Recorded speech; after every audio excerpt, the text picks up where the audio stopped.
میاں صاحب میں کھڑی انتظار کر رہی ہوں، آپ کو مجھ سے کیا کہنا ہے؟ وہ بوکھلا گیا۔ مجھے کیا کہنا تھا؟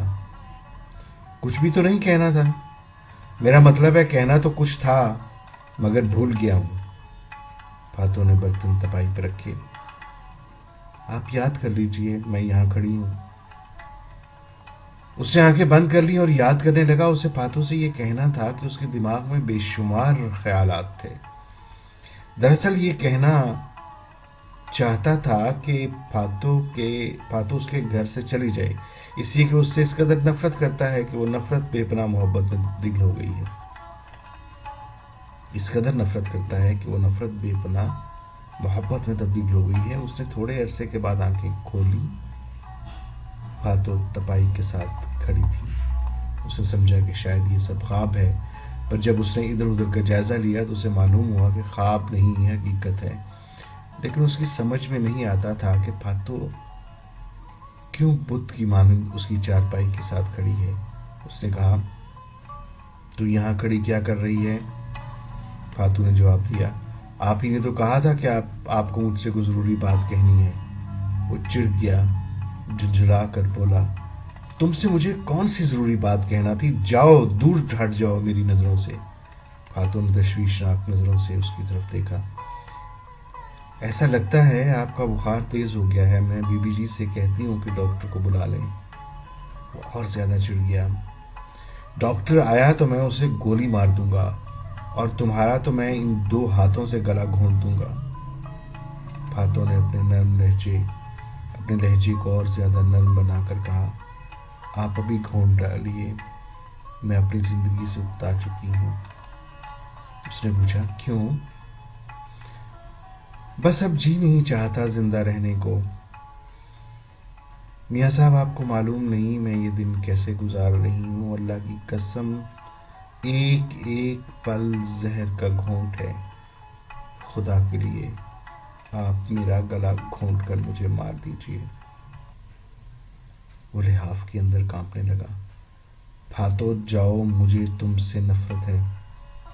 فاتو نے بڑی معصومیت سے کہا، میں جانے لگتی ہوں پر آپ مجھے روک لیتے ہیں۔ اس نے بھنا کر کہا، کون حرامزادہ تجھے روکتا ہے؟ جا، دور ہو جا۔ فاتو جانے لگی تو اس نے اسے پھر روک لیا۔ ٹھہرو۔ وہ ٹھہر گئی۔ فرمائیے۔ تم نہایت واہیات عورت ہو، خدا تمہیں غارت کرے۔ جاؤ، اب میری نظروں سے غائب ہو جاؤ۔ فاتو برتن اٹھا کر چلی گئی۔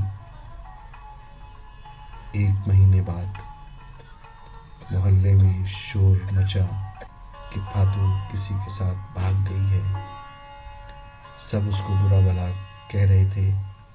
عورتیں خاص طور پر اس کے کردار میں کیڑے ڈال رہی تھیں، اور فاتو اپنے میاں صاحب کے ساتھ کلکتے میں ازدواجی زندگی بسر کر رہی تھی۔ اس کا شوہر ہر روز اس سے کہتا تھا، فاطمہ مجھے تم سے نفرت ہے، اور وہ مسکرا کر جواب دیتی، یہ نفرت اگر نہ ہوتی تو میری زندگی کیسے سنورتی؟ آپ مجھ سے ساری عمر نفرت ہی کرتے رہیے۔ شکریہ۔ افسانہ پسند آیا ہوگا۔ اگر آپ کو یہ افسانہ پسند آیا ہے تو اپنے دوستوں، بیلیوں سے شیئر کیجیے، سکھیوں، سہیلیوں سے شیئر کیجیے، اور اس کے اوپر کامنٹ کیجیے، اپنی رائے کا اظہار کیجیے، اور سبسکرائب ضرور کیجیے۔ اپنی دعاؤں میں یاد رکھیے۔ ناچیز فارس اقبال۔